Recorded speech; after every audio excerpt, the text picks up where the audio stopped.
With all that singing, you guys may think I'm going to sing something, but I'm absolutely not. Thank you so much for being here. I appreciate being afforded this opportunity, and I thank Scott Gibbs for putting my name in. I also want to give a shout out to a number of my friends here to support me. Now, when I look out and see a friendly face, it's helpful. Friendly faces that are familiar. There are a lot of friendly faces. Thank you. All right, the book that I've chosen to review is The Personal Librarian. This book was co-authored by Mary Benedict and Victoria Christopher Murray. And I think it's interesting the dynamics of how they came to this solution to tell this story. It's an amazing story, and you'll understand that more when I get into some of the synopsis of the story itself. I thought I had 45 minutes, but he told me you have 30, so I'm going to do it as much justice as I can because it's a very involved story, and there are a lot of layers to her story. It has social implications, it has civil rights implications, and it deals with a lot of issues that we're currently dealing with still in this day and age. And one of the interesting things about the story is that they wrote the story during a time when things were happening. It was written during the pandemic, and you all know some of the social unrest that was occurring during that time. And they used each other to talk about what was going on as they were writing the story. Pandemic was not a good situation, but some great things came out of the struggles of the pandemic. So they were able to spend a lot of time, because if you guys know we couldn't go a lot of places and do a lot of things. So they spent a lot of time talking about what was going on and what had happened with the life of Belle Marion Green, no E. Belle Marion Green became very famous for being the personal librarian of J.P. Morgan, but she could not have been afforded that opportunity as a Black woman. So she passed as white. Now, a lot of us may have feelings, thoughts about her doing that, but I want you to think about the time that she was living in. And in order for her to be just safe and have basic rights of living, not just some of the other things like voting and all of the other things that developed over the course of history, just to stay alive, her family made a decision to pass as white. So Marie Benedict was a lawyer for more than 10 years, and she was an accomplished litigator and worked at 2 very famous law firms. She found her calling unearthing the hidden historical stories of women. Her mission was and is to excavate the past and complex history of fascinating women and bring them into the light of present day, where we can finally perceive the breadth of their contributions as well as the insights they bring to modern day issues. So she not only dealt with or deals with the issue of race, she also did about women finding their place in society and being valued for their contributions. One thing that I learned as I was studying this book, and the more you read, the more you want to learn, as you guys, and I implore you, buy the book. It's more than just a story. It will change the outlook that you have on a lot of things. And if you read the story, you would want to go more into stories of some of the people that are in the book, because a lot of the characters in her book are real people. But she just kind of added to the story and added fiction to it. Although she died in 2000, Lamar was inducted into the National Inventors Hall of Fame for the development of her frequency hopping technology in 2014. Such achievement has led Lamar to be dubbed the mother of Wi-Fi and other wireless communications like GPS and Bluetooth. She wrote a book about that woman as well. and the book is called The Only Woman in the Room. Now, who knew that? I didn't. You're smarter than some of us. So that's her background and how she got involved. But I respect the fact that she knew that as a white woman, she could not tell the story effectively. So she partnered with a black woman so that there would be some truth to the black experience that she was trying to portray in her book. So she partnered with Victoria Christopher Murray. And Victoria Christopher Murray is an accomplished author as well. She worked in business for 10 years, and she published her first book, Temptation, in 1997. She became known for her Christian fiction geared toward African American readers. She wanted to write a book that was entertaining, compelling, and put God in the middle, and still have the book to be a page-turner. Not writing for people who are already in church, but she was trying to gain people who never entered church. So they developed a strong bond as they were writing this book. So the topic of this book, the meat of the story, and what makes it important, and why this is something important to share. We wear the mask, grins and lies. It hides our cheeks and shades our eyes. This debt we pay to human guile. With torn and bleeding hearts, we smile, and mouth with myriad subtleties. Why should the world be overwise in counting all our tears and sighs? Nay, let them only see us while we wear the mask. We smile, but O great Christ, our cries, to thee from tortured souls arise. We sing, but oh, the clay is vile beneath our feet and the long mile. But let the world dream otherwise. We wear the mask. I want you to think for a moment about the mask we wear, because people wear masks. Academics and education. Who remembers the story just recently about the nurses in Florida that paid for a degree in nursing for 3 colleges in the state of Florida? That was a mask. They did not earn that degree. They were pretending to be something that they were not. So in academics and education, sometimes people wear a mask. Our weight and size. Girdles and shapers is $1 million industry. And sometimes we mask our physical stature by squeezing ourselves in those things to make us look smaller. Professionally, padded resumes. I have interviewed a number of people, and believe this or not, true story, people will write down experiences that they've never had, and you call to verify employment, and you can't ever get anybody because there's nobody there. Financially, living beyond your means. You pretend to have way more money than what you have. There's a joke at my job about tax time, and people get this windfall. They go out and buy all these things, and a lot of times it's cars, and a couple of months later you see them being pulled on the back of something because people have extended themselves beyond where they are financially. That's a mask, a financial mask. People wear masks to be accepted and to fit in. The Personal Librarian is a novel based on Bella DaCosta Green.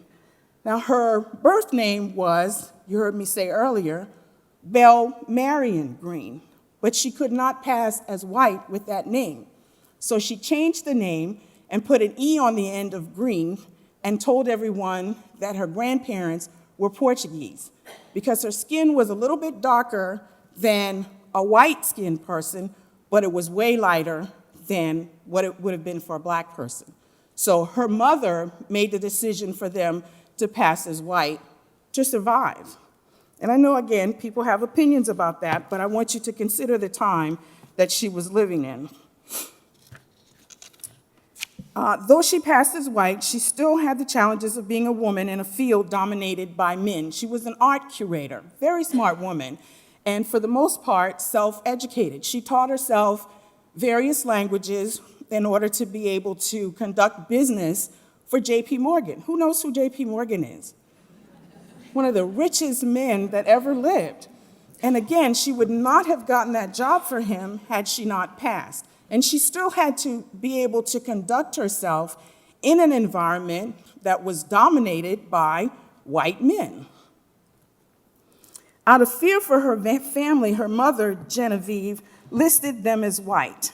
Richard, Belle's father, was the first black man to graduate from Harvard.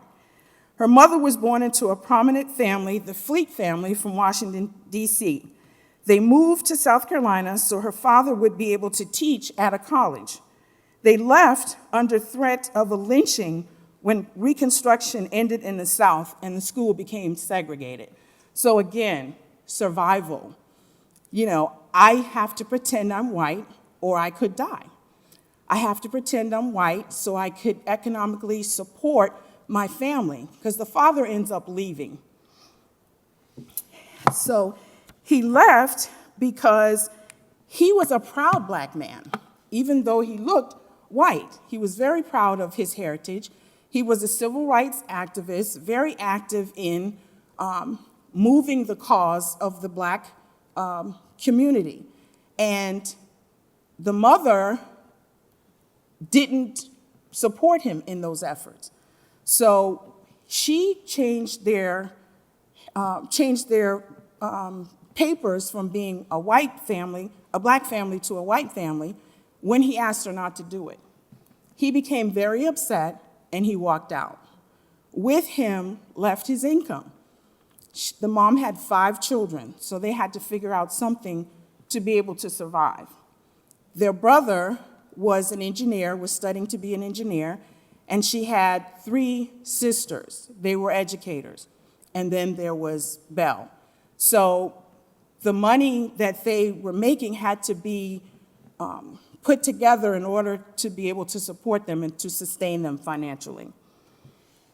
After Richard left, Belle became the key to the family's survival. Her mother taught music lessons. As I said, her brother was studying to be an engineer, and sisters were teachers.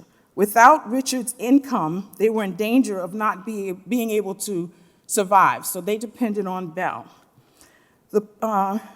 She became the powerful personal librarian to the famous financier, J.P. Morgan, in the early 1900s.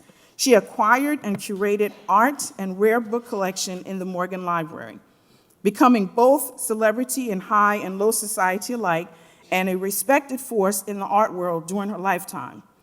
But because our country was steeped and sanctioned in racism at that time, she was only able to do so by hiding her true identity as a black woman and passing as white. She was pushed by her mother, who saw the rising of the Jim Crow laws of the post-Civil War U.S. as the threat to her family's survival. She's such a brilliant and complicated woman that many aspects of her life compel us to share her story, not the least of which was the power she wielded in the rare book and art world, so unusual for a woman. But I was supposed most compelling to me was the fact that Belle had to pass as white, even though she was a colored woman who's been raised by a prominent advocate for racial equality in our country, and that she rose up to power in an era when segregation and racism was so widespread in our country that she probably would not have been allowed entrance into the very institution that she ran, unless entering in as a servant. Now, her mother was pretty smart too, because her mother coached her and taught her how to navigate herself through in the white community with the affluent people that she was exposed to. And she told her, never look a black person in the eye, because they will be able to figure out that you're pretending to be someone that you're not. And she had a couple of close calls with that experience. She went to a dinner party at someone's house, and one of the female servants made eye contact with her.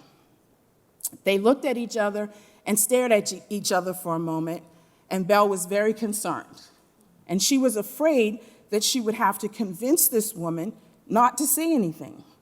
And if she did, she knew that that would create a huge problem for her, more than just her losing her job. So they kind of watched each other as they were moving through the room, and finally the woman kind of looked at her and nodded and half smiled.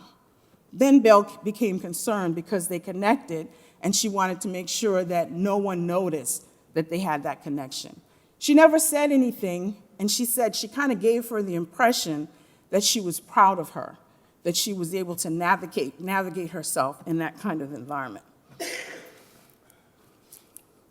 Exploring the dichotomy between the authentic self and her created persona is a story that's both historic and modern.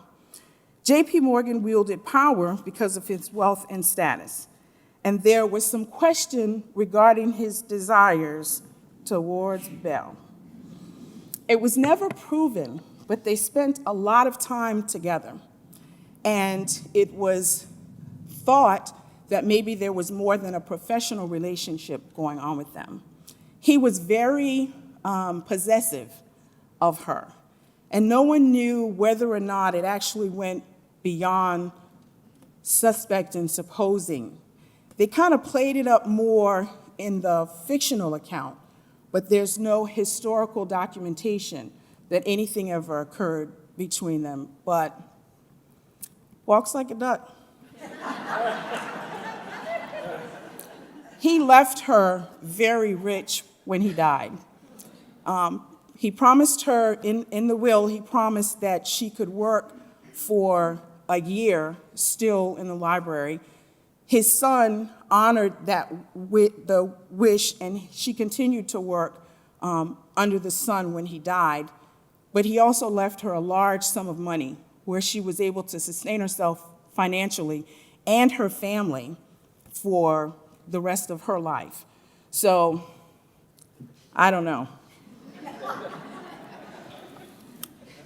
Anne, JP's youngest daughter, also made accusations about the relationship with her dad and Belle. She didn't like Belle very much, and it wasn't clear why. It kind of gives, for me, the book kind of gives the notion that Anne knew, and there was some suggestions in the story that maybe JP knew and just protected her and never told the story. But Anne walked up on her a couple of times, challenging her about her heritage. And by the time she approached her, Belle had become very confident in how she carried herself in these circles. So she was not intimidated by her. She challenged her back. Anne had a secret. Anne had 2 lesbian friends that she hung around with, and it was suspected that maybe she participated in that lifestyle as well. So when she would confront and challenge Belle, Belle would say something to the effect, well, you tell my secret, and I'll tell yours. So later in life, they disclosed to themselves who they really were, their true identity. And Belle did tell her that she was actually African American, and Anne, in turn, told her that she had an alternative lifestyle. And so that was their connection, but they detested each other until that point. She could never really be intimately involved with anyone because of the fear of having a child and that child coming out Black. So she became involved with Bernard Berenson, who was a real historical figure as well. He was married, and they had an affair, ongoing relationship. He claimed to have an open relationship. I guess he did because his wife kind of knew something was going on with the two of them, and at one point even encouraged Belle to continue on with her husband when she was pulling away from him. But she did get pregnant, and she ended up having an abortion. And she had bonded with Bernard, and she went to London to have this abortion, and he did not accompany her. And that kind of affected her, and she pulled away from the relationship for a while, but she ended up going back to him. And that's kind of the only involvement, any real relationship. She did have kind of a one-night something with someone that the story gives an account of. She was drinking and had, started talking loose lips and told this person that she was actually an African-American person. But they didn't really comprehend what she was saying, and nothing ever evolved from it. So she didn't have a huge personal life. There were times when she had to kind of push away the advances of JP, and that's one of the things that caused some deterioration in their close relationship, because she was not going to be involved with him on that level, but he was persistent. So, and again, that's the fictional account of the story. So Berenson was a art historian, and what ended up causing her to finally say, and for her to have some emotional concern in the relationship, was he betrayed her. She shared with him some of the intimate details of J.P. Morgan's business, and it allowed him to get an advantage on a business deal that they were trying to make, and she discovered that he had done that, and that's when she was done with him. And by then, he was kind of hooked on her. He kind of begged her not to leave, and she was very stoic and firm and walked away from him. Actually,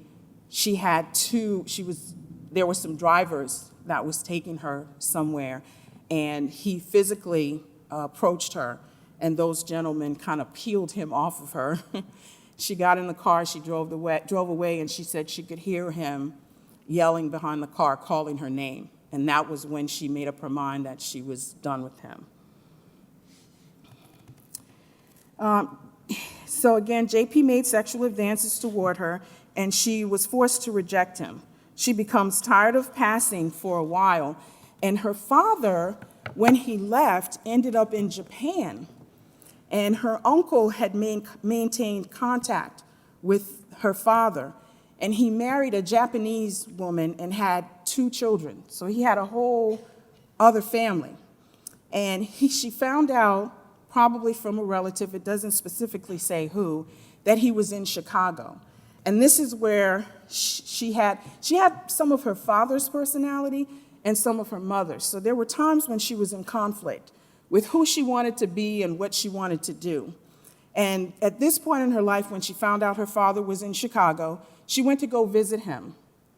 And at this point, he had read about her and how accomplished she was, and she was telling him, I'm done with this. I'm going to just say who I am, and he talked her out of it.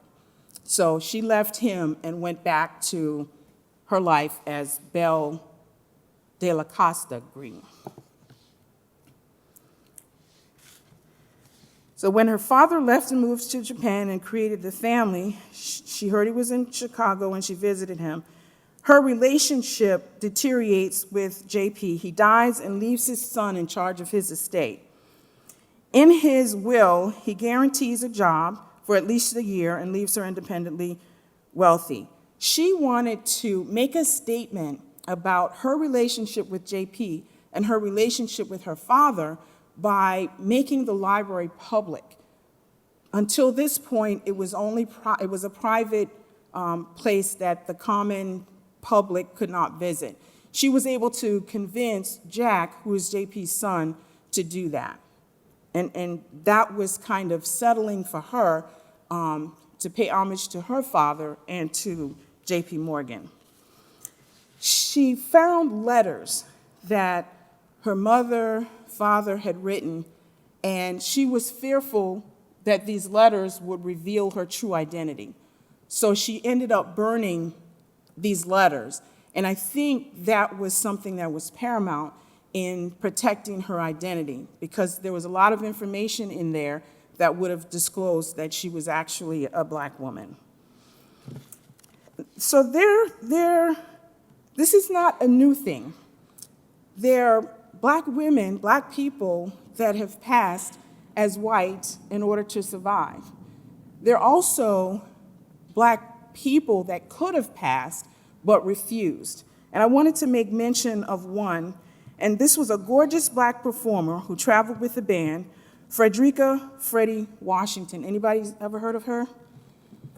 She was light-skinned, she was pale enough to pass as white, in the color-obsessed South, and during the musical tour, she took advantage of her skin color to slip into whites-only ice cream parlors and buy ice cream for the entire band. And she said she would use that to get advantages, but she would never compromise herself totally. Anita Hemmings was Vassar's first black graduate, more than 40 years before the college opened its doors to African Americans. There's another story that's, I haven't seen it, I read about it, and I think it's noteworthy to read as well. But this is a story of two black women, one passing and one not. One chooses to maintain her identity and the other doesn't. Some people find passing offensive and an insult to deny who you are. But consider people that passed to survive. It may have seemed like an easy way out, but think about the times that people were living in and what they were dealing with. Some people passed not to survive, but out of self-loathing and being wired to think that white was right or better. The physical attributes that we were programmed to believe is unattractive, our skin color, the texture of our hair. A lot of people dealt with that and did it for that reason, not for survival. So Washington may have used her skin color to procure cool treats on the road, but she refused to use it for economical status or social gain. We have a responsibility. We can't control what others do, but we can control ourselves and how we respond to the behaviors of others. Do not let the behaviors of others destroy and control who you are, and don't destroy others with your behavior. We're living in a time right now where it seems like we've gone full circle. And some of the things that were talked about during the time of Belle's life, we're dealing with some of those issues and topics today. And it's a hard thing to talk about. It's uncomfortable, but it needs to be talked about. That's the only way we're going to be able to move past it. And because people don't want to talk, then we're still spinning in this cycle.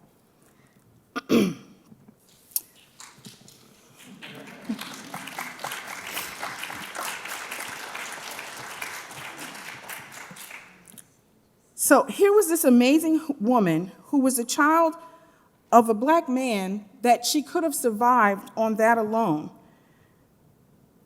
Yet she was more infamous than her father was by pretending to be someone that she wasn't. Her life was very dynamic. Her story and her challenges prompt the least of us to try to understand why she chose the path she did. Many of you, as Victoria Murray did, will understand why she wore the mask. And that was one of her favorite poems. That's why I included it. Belle wore masks every day of her life. Once she accepted that decision, and that's what Belle had to do every day of her life, she accepted her mother's decision for the family to pass as white. So I want to say just a couple of things. Self-love, social justice. We have a huge responsibility. And I have a lot more, and like I said, this book is full of lessons. It's full of thought-provoking situations that will cause you to think and reflect. Sometimes you're the person that's looking at someone in a way that you shouldn't be, and you're prompting that person to pretend. People need to control themselves, but we also need to control who we are. I want to read one passage, and I'm done. What's my time? Okay. Oh, do I? You scared me, and I started talking too fast.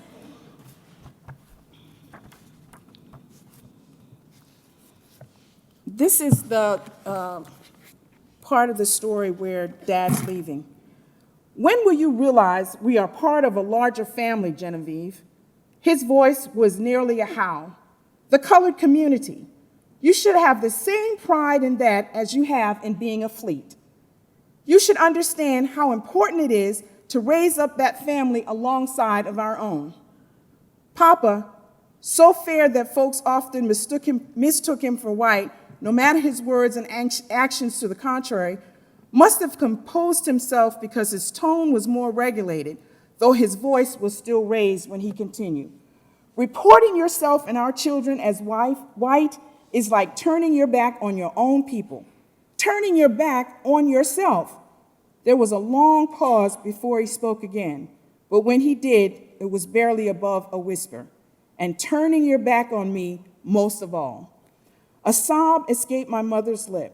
The fight for equality is over, Richard. You lost it.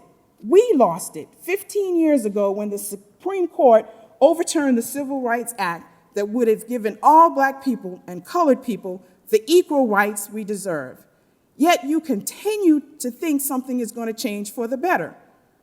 But the time for hope has passed. Things are only going to get worse. There is only black and white, nothing in between, and they will always be separate but never equal. Segregation will take care of that. There was resignation in Papa's voice. That may be true, Genevieve, but that does not mean we should surrender. We need to keep fighting and to keep proving what we are capable of. I disagree. It is time to surrender. The forces that are against equality are too great to overcome, but we have an advantage. We have our fair skin, Richard. It is a gift that God has given us. You think our pale skin is a gift from God? Papa's fury was evident. Don't you ever think about the reason we are light-colored? Does the violence that white men perpetrated upon our ancestors never cross your mind? I gasped at his words. Of course, I knew about such matters, but no one dared speak them aloud in this house. But Mama's reply was every bit as firm as her initial pronouncement. In this country, as colored people, we have to use every advantage. Our pale complexions give us a choice. She paused before announcing, I choose white for the children and myself. I can't make that choice for you, Richard, but please make this choice with me. Make it for us and our children. In the quiet, the tension seeped from the living room, floated into the kitchen, and rested over me. I held my breath until I heard the sound of heavy footsteps echoing through the hallway as Papa passed by the dining room in a blur of motion. He was like a smear of gray and black and ivory, his clothes indistinguishable from his skin. The front door opened with a squeak and then slammed shut, leaving me with an overwhelming sense of confusion, anger, and childlike longing that has never really left me. With that act, the deed was done. I would no longer be called Belle Marion Greener, proud daughter of Richard Greener, a lawyer, an advocate for equality, a member of the talented 10th, and of Genevieve Fleet Greener, part of the elite of Washington, D.C., community of free people of color. No. Shortly thereafter, I accepted my mother's decision as if it were my own, and I became the white woman known as Belle DaCosta Green. Thank you.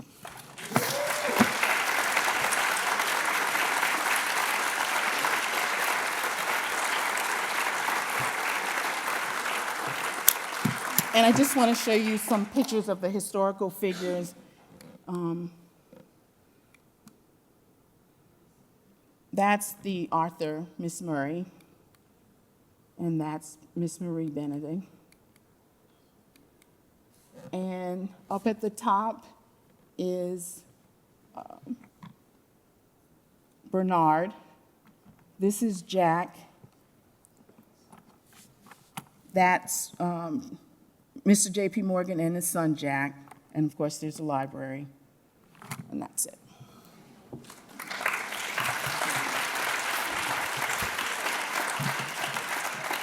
I'm sorry. Did you guys have any questions? We have time for questions.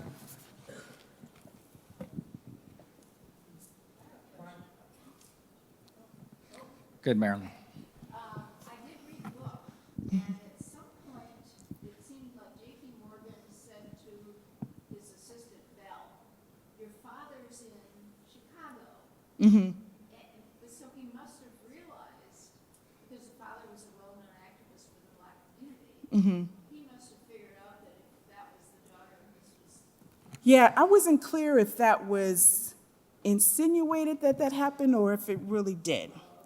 Yeah, but there is, though, some indication and some dalliance regarding whether or not he knew, and he just was so fond of her, he protected her story. So, Wanda, what's the significance of the title, The Personal Librarian? Because she was the personal librarian for J.P. Morgan, and she was the one that negotiated all of the deals for him to acquire all of the historical documents and paintings and everything to develop his library. And they were very close, and they had a personal relationship, is what it suggests, beyond what was, he called her family. But there was also the intimation that there was a little bit more going on. So that's what I got from. I was just curious in the book about when the sisters married, because they chose to get married. She chose not to because of having children. And so I was like, did the sisters were passing also?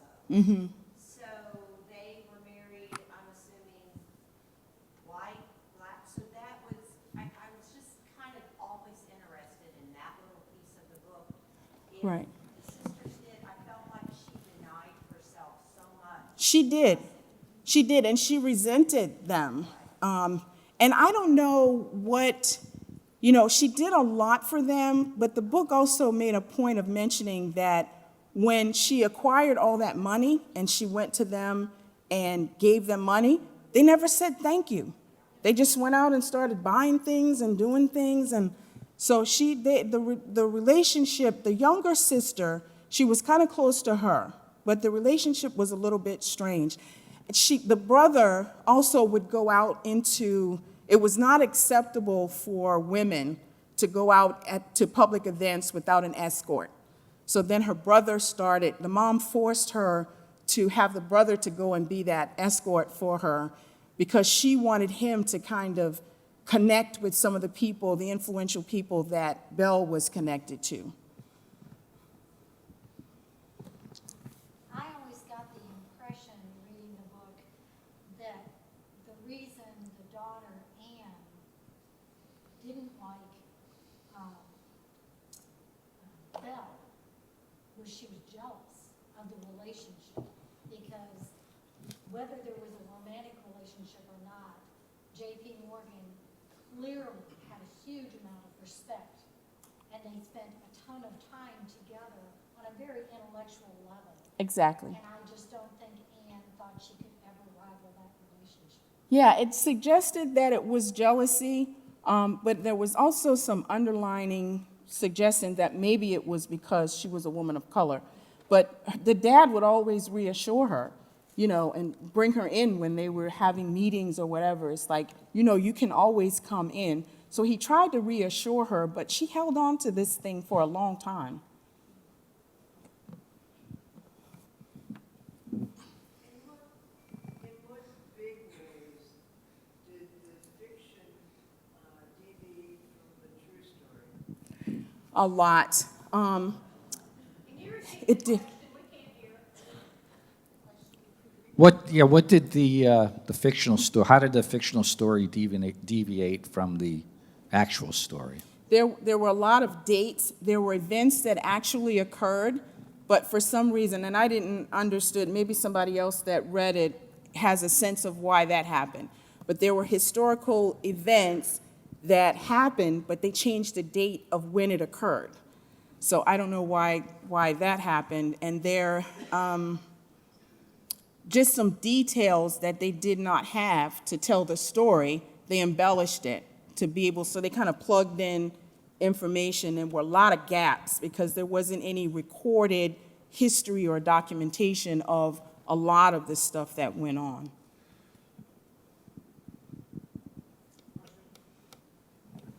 Happen to be familiar with a movie called Pinky from the late 40s, starred Ethel Waters. The same kind of theme. Black woman passes his white up the woods. Mm-hmm. It's called Pinky. Very good. Okay. I haven't heard of, I'm trying to think, it sounds vaguely familiar, but I can't. I do know there's another one, The Imitation of Life Yeah. is another one. And then, of course, The Passing. There are a lot of them. This happened quite a bit. Any other questions? There's one way back there. I'm just gonna say that, after you read the book, probably one of the first things you wanna do is Google Velvet Foster Green, because you learn so much more about her, and it just furthers the story. And of course, as a librarian, I have to do that as part of my profession. Yeah. But, we do have 2 copies at the USCB library right across the street. Come over and visit us. Everybody is here is, eligible for a library card at our library. So, self-promotion here. And also, her father actually was one of the first African-American professors at USC. Yeah, I did say that. Mm-hmm. Yeah. Any other questions, ma'am? Any questions? All right. I Wanda, encourage thank you. you to read the book. It's one of those stories that even though there's some fictional stuff intertwined in it, it's an amazing story, and it's an eye-opener, and it's kind of one of those life changers. So thank you guys so much for your attention. Thank you, Wanda.